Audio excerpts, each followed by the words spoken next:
Brigitte, spectatrice de la chaîne, m'a demandé s'il était possible de faire un tirage au sujet d'un monsieur que je ne connaissais pas. Et donc j'ai fait quelques recherches, j'ai trouvé cet article de Paris Match qui n'est pas récent, qui date de 2018 au sujet de ce monsieur donc qui porte le nom de célèbre bijoutier Cartier et dont le prénom est un prénom composé, Jean-Philippe. On nous le présente dans cet article de Paris Match comme un hôtelier pressé. Alors donc cet article date de 2018, donc il faut remettre les choses dans leur contexte, mais c'est un article que j'ai sélectionné parce qu'il donne plusieurs informations intéressantes au sujet de ce monsieur. Alors qu'est-ce qu'il fait ce monsieur ? Eh bien c'est quelqu'un qui a investi avec succès et qui connaît donc une belle réussite économique. Alors on nous dit que c'est le fils d'un chirurgien quand même, c'est pas non plus quelqu'un qui est sorti de la rue, mais cela dit, on nous précise aussi que c'est un autodidacte qui a quitté l'école à 17 ans, donc c'est pas quelqu'un qui a fait, je sais pas, l'ENA ou d'autres grandes écoles de commerce, pas du tout. C'est quelqu'un qui s'est lancé directement. On nous dit que c'est un entrepreneur qui ne tient pas en place et ne laisse rien au hasard, de la forme du minibar à la couleur des rideaux. Et pourquoi est-ce qu'on nous parle de ça ? Eh bien, c'est parce que c'est quelqu'un qui a racheté, on va dire, des hôtels qui étaient un peu en perte de vitesse ou en perdition, qui les a réarrangés pour les remettre au goût du jour, pour relancer leur activité économique, avec succès et avec un tel succès que, avec les bénéfices, c'est quelqu'un qui a racheté d'autres hôtels, qui a appliqué la même méthode, et puis ça fonctionne tellement bien qu'il a construit une espèce de groupe qui s'appelle H8 Collection. C'est le groupe qui est en quelque sorte propriétaire de ces hôtels, si j'ai correctement compris. Et ce groupe fonctionne tellement bien qu'en 2018, il était déjà valorisé à plus de 120 millions d'euros. On nous dit donc que cet entrepreneur ne tient pas en place et ne laisse rien au hasard, de la forme du minibar à la couleur des rideaux. Ce monsieur Cartier est un hyperactif, maniaque du détail et accro au bon sens. 3 qualités cruciales dans le domaine d'activité qu'il s'est choisi un petit peu par hasard. Il dit « J'ai revendu ma première société qui était spécialisée dans les véhicules d'occasion et qui s'appelait autoreflex.com à Axel Springer et Mondadori. » Alors je ne sais pas de quoi il s'agit, je découvre comme vous. Il dit qu'ensuite, avec l'argent de cette revente, il a multiplié les investissements, notamment en rachetant Bobino et l'Arc Paris. C'est en apprenant la vente de l'hôtel du Mas de la Fouque dans le parc naturel régional de Camargue, où il allait souvent adolescent, qu'il saute le pas et boucle son premier rachat. En 2 ans, l'établissement a triplé son chiffre d'affaires, observe un banquier qui le connaît bien. Depuis, ce défenseur de l'importance du tourisme dans l'économie française, il souligne que ce sont 3 millions d'emplois qui sont non délocalisables et 9% du PIB. Il en a repris donc ensuite 7 autres hôtels, dont le Mont Blanc à Chamonix et le Vieux Castillon près du Pont du Gard. Et il a créé un groupe, H8 Collection, avec un modèle économique unique. Relancer des hôtels dans des sites de caractère en région, alors à l'exception d'un hôtel, le Matisse à Paris, les rénover de fond en comble et surtout leur adjoindre diverses activités de l'école de cuisine au spa ou autre chose. C'est ce qu'on appelle des boutiques hôtels, c'est-à-dire vous n'avez pas seulement l'hébergement, mais vous avez tout un tas d'activités tout autour, des activités payantes évidemment, pour en faire des lieux haut de gamme. Le chiffre d'affaires global atteint 30 millions d'euros quand la valorisation est estimée aux alentours de 120 millions. Et ça, c'était en 2018. Nous sommes maintenant en 2026. On peut estimer que c'est beaucoup plus maintenant. Alors, il estime que bien gérer un hôtel dit boutique hôtel, c'est-à-dire un hôtel avec des tas de services annexes payants, peut dégager une marge brute d'exploitation de 50%. Alors, évidemment, ce qui est important dans cette phrase, c'est le bien gérer. C'est-à-dire qu'il ne suffit pas de se dire « oh bah chouette, je vais faire pareil, je vais racheter un truc et puis voilà, la clientèle va arriver ». Non, il faut quand même que l'établissement et puis surtout les activités qui vont avec, qui sont proposées aux clients, soient bien gérées, soient gérées correctement. Si c'est fait, si la personne n'est jamais là, si rien n'est à niveau, n'espérez pas que ça va fonctionner. Alors concernant ce monsieur Cartier, on nous le décrit également comme un digital native, c'est-à-dire quelqu'un qui est né dans l'ère digitale, quelqu'un qui est né avec les systèmes électroniques, les ordinateurs, Internet, etc. On nous dit également qu'il est investisseur dans plusieurs startups, dont la FinTech Lendix. L'entrepreneur, donc M. Cartier, mise sur les réseaux sociaux, Instagram et Facebook, pour doper la fréquentation de ces hôtels, qui atteint déjà 70% en moyenne annuelle. Alors évidemment, grosso modo, c'est quelqu'un qui va chercher la clientèle là où elle est. Et de nos jours, eh bien, tout le milieu, on pourrait dire, virtuel d'Internet, c'est un endroit où désormais beaucoup de gens passent beaucoup de temps. Donc c'est là qu'il faut aller les chercher, c'est là qu'il faut faire de la publicité pour attirer leur attention. C'est ce qu'il fait. Alors ce qui lui permet aussi de renforcer la notoriété de chaque hôtel et d'encourager les réservations en direct, directement sur les sites, sans passer par des grosses plateformes. Alors, il surveille aussi TripAdvisor, c'est un site où on peut laisser des appréciations sur chaque établissement. Alors, il surveille ça avec passion en répondant lui-même aux clients, surtout aux clients mécontents. Il dit « on ne peut pas se permettre de décevoir ». Alors, bien sûr, c'est toujours impressionnant lorsque vous avez le patron de tel hôtel qui vous répond, qui répond à des critiques qui peut-être sont justifiées. Il peut y avoir un problème un jour donné ou quelque chose qui ne va pas ou qui est en panne et la personne va bien sûr laisser une critique, c'est justifié dans ce cas-là, ou peut-être une erreur dans le service qui a été rendu, même chose, à ce moment-là, ça vaut le coup d'être signalé. Si c'est fait de façon correcte, c'est assez logique de laisser une critique, mais dans ce cas-là, on a le patron qui répond, c'est toujours impressionnant lorsque le patron prend la peine de répondre et puis surtout d'accepter les critiques en essayant de proposer quelque chose. Alors, signe de son succès, il se voit soumettre autant de propositions de rachat d'hôtels en un mois qu'il en avait en un an à ses débuts. Son objectif, franchir la barre des 100 millions d'euros de chiffre d'affaires. Alors ça date de 2018, peut-être l'a-t-il franchi maintenant, je ne sais pas, je n'ai pas vérifié. Alors voilà qui est ce monsieur Cartier. Alors je ne le connais pas du tout. À la demande de Brigitte, on va essayer de voir ce que les cartes peuvent nous en suggérer. On va commencer tout de suite avec mon oracle des personnages pour essayer de voir un peu ce que ça suggère au sujet de sa personnalité. C'est parti.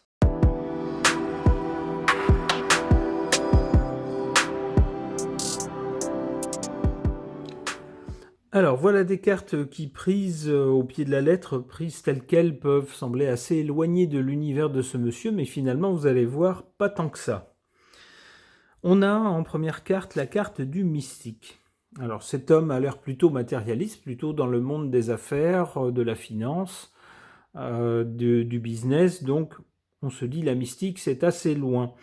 Mais qu'est-ce que nous dit cette carte? Décode les symboles et les symboles des événements et leur donne un sens pertinent. Alors, en lisant l'article que je vous ai montré, on voit bien que c'est quelqu'un qui est assez futé pour essayer de décoder en fait les habitudes de ses compatriotes de notre époque pour essayer d'aller chercher les clients là où ils sont, entre autres sur la sphère Internet. D'une part. D'autre part, eh bien, c'est quelqu'un qui essaye de ne pas passer par les grandes plateformes très connues pour les réservations d'hôtels, mais plutôt de pousser les gens à s'adresser directement à l'hôtel. Alors, je verrais dans cette carte quelqu'un qui est capable de lire, de détecter, de comprendre les grandes tendances de son époque, et en particulier des gens, dans le comportement des gens, et puis d'y voir comment il peut, avec cela, essayer d'aller chercher sa clientèle. En carte centrale, on a la carte du sauvage. Alors, ça n'a pas l'air du tout de quelqu'un qui vit au milieu des bois, mais que nous dit cette carte ne se fie qu'à son instinct fondamental, appréhende la société comme une jungle. L'article que je vous ai montré nous dit que c'est quelqu'un qui a arrêté le cycle scolaire à 17 ans. C'est-à-dire c'est quelqu'un qui préfère être en prise directe avec la réalité, avec les choses, avec les gens, avec l'air du temps, plutôt que de passer des années et des années dans de la théorie. Non, c'est quelqu'un qui est plus instinctif en fait que cérébral. C'est ce que ça voudrait nous dire. C'est comme ça que je comprends cette carte du sauvage.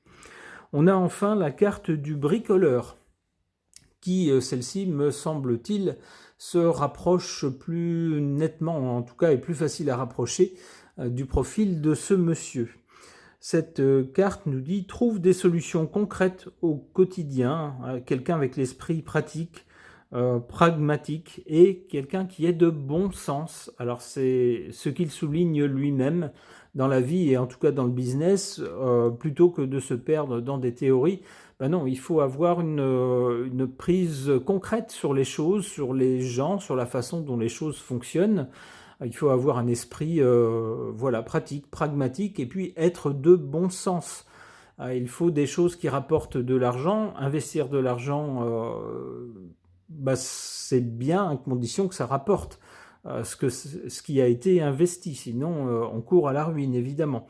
Donc il faut pouvoir proposer des choses. Encore faut-il que ça soit des choses qui intéressent les gens. Sinon, jamais ils paieront pour ça. Même chose, et ils sont prêts peut-être à payer un peu plus cher à condition que la qualité soit là. Donc, c'est quelqu'un qui va rénover, refaire peut-être l'apparence de certains établissements, peut-être un peu vieillots ou peut-être dont on pourrait dire la configuration ne convenait pas du tout à la clientèle, par exemple. Mais c'est quelqu'un qui va chercher des solutions avant tout pratiques. C'est ce que je comprends avec cette carte du bricoleur.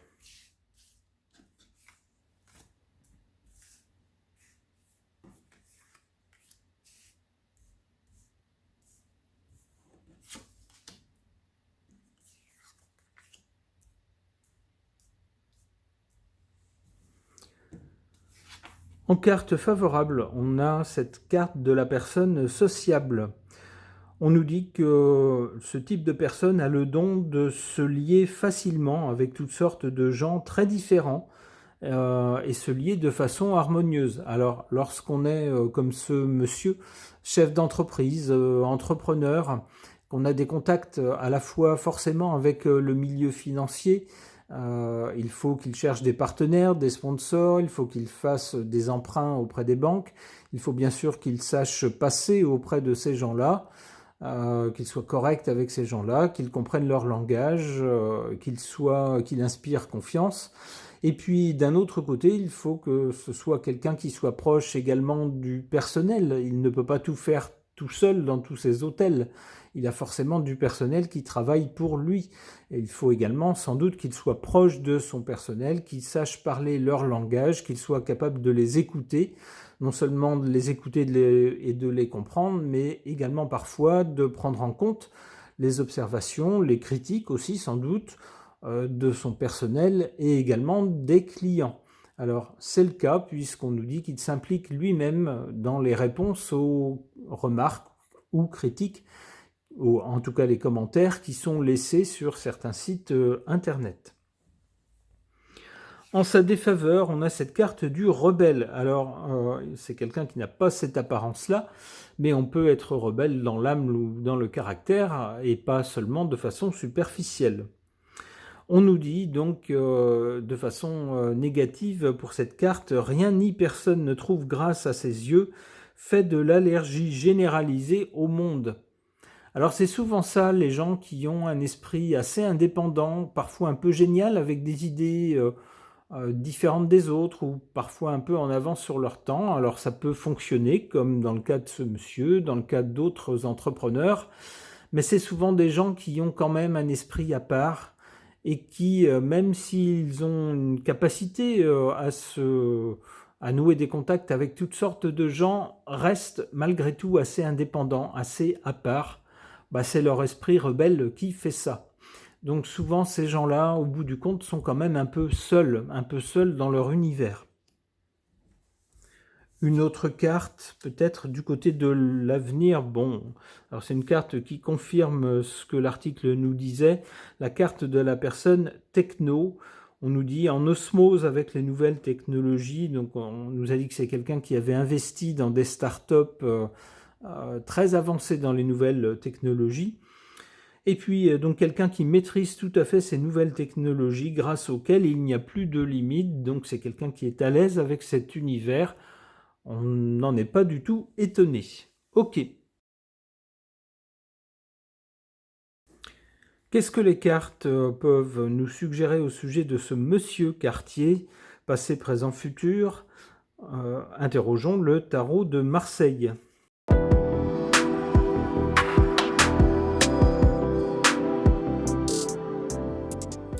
Ces trois cartes décrivent bien un parcours de ce monsieur, un parcours par étapes, sans doute dans le développement de son business, de ses affaires et de son groupe, puisque c'est désormais un groupe.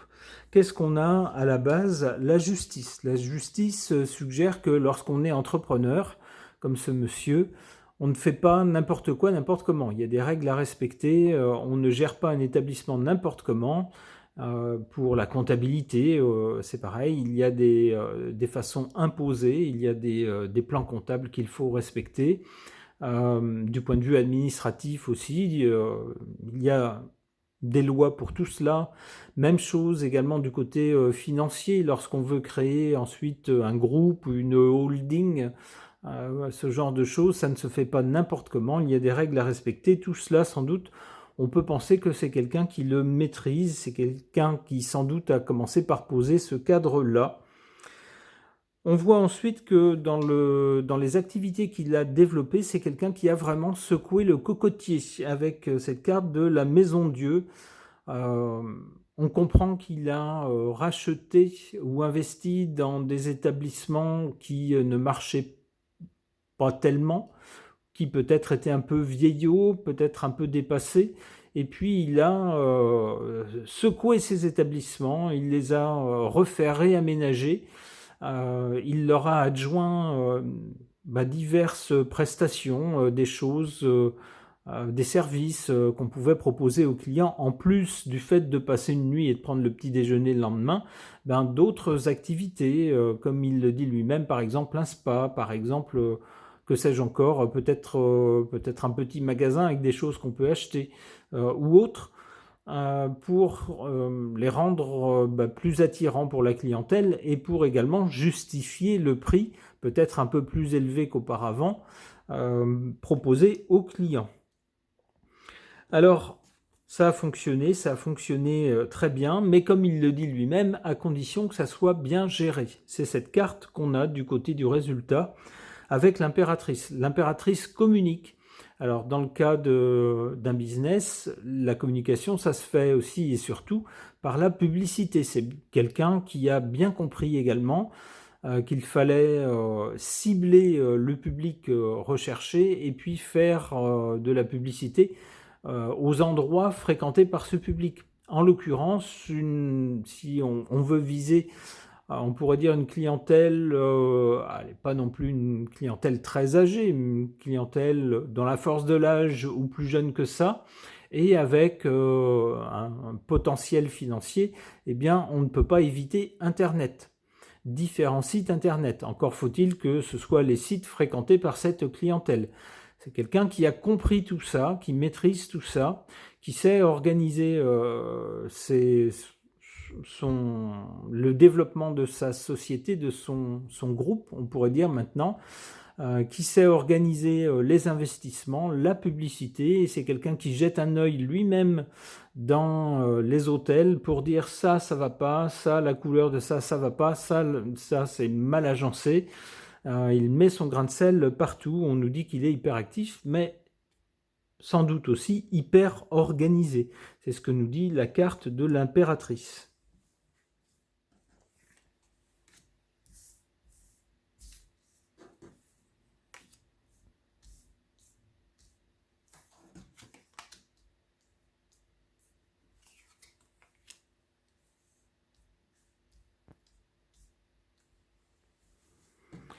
En carte favorable, l'amoureux. L'amoureux nous parle d'une hésitation devant des choix à faire. Peut-être que malgré son côté décidé, hyperactif, c'est peut-être quelqu'un qui ne prend pas non plus toutes les décisions comme ça. C'est peut-être quelqu'un qui, parfois, pour certaines décisions, se dit « Oula, ça c'est quelque chose d'important, je ne suis pas sûr de mon coup ». Alors j'appuie sur pause, le temps de me renseigner à droite à gauche, de prendre différents avis et puis ensuite de trancher. En écoutant quand même des avis de personnes qui connaissent le sujet et le temps d'y réfléchir. Donc c'est pas quelqu'un qui non plus fait tout à la va-vite sur un coin de table. Non, cette carte nous dit que c'est quand même quelqu'un qui a une profondeur et qui, sur certains sujets, peut-être des sujets importants ou peut-être sur des domaines qu'il ne connaît pas bien lui-même, prend le temps de réfléchir, d'aller chercher les informations, les avis, avant de trancher. On nous dit que c'est une bonne chose d'agir de cette façon. En carte défavorable, concernant ce monsieur, la papesse. Se pourrait-il qu'on ne sache pas tout concernant cet homme ? C'est ce que suggère la papesse. C'est que, alors, peut-être dans son business, y aurait-il de petits secrets liés au développement de son affaire qu'on ne connaîtrait pas, et peut-être que ce seraient des choses qu'il ne ferait pas bon savoir, ou qu'on serait peut-être un peu fâché si on les apprenait. C'est le sens de la papesse dans cette position. Ça pourrait dire également que c'est quelqu'un qui cache volontairement certaines choses. Bon, alors après, nous n'en saurons pas plus.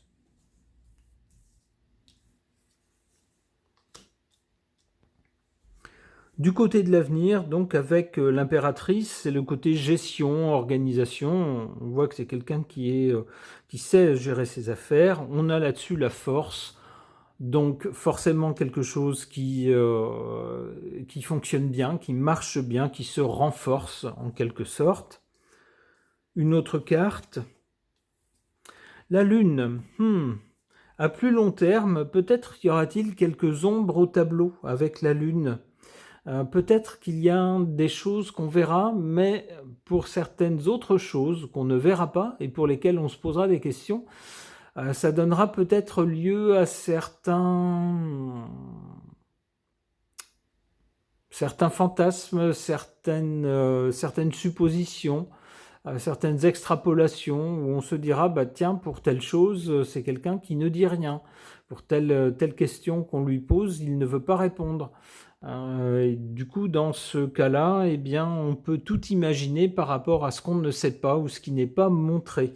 C'est ce que semble dire la Lune. Et puis du coup ça instaure une espèce d'inquiétude par rapport aux affaires de ce monsieur. Donc ça, c'est pour plus tard, on le voit, c'est la troisième carte du côté de l'avenir. Alors par contre, on ne voit pas de d'écroulement ou de fin d'activité ou quoi que ce soit. En tout cas, pas pour tout de suite.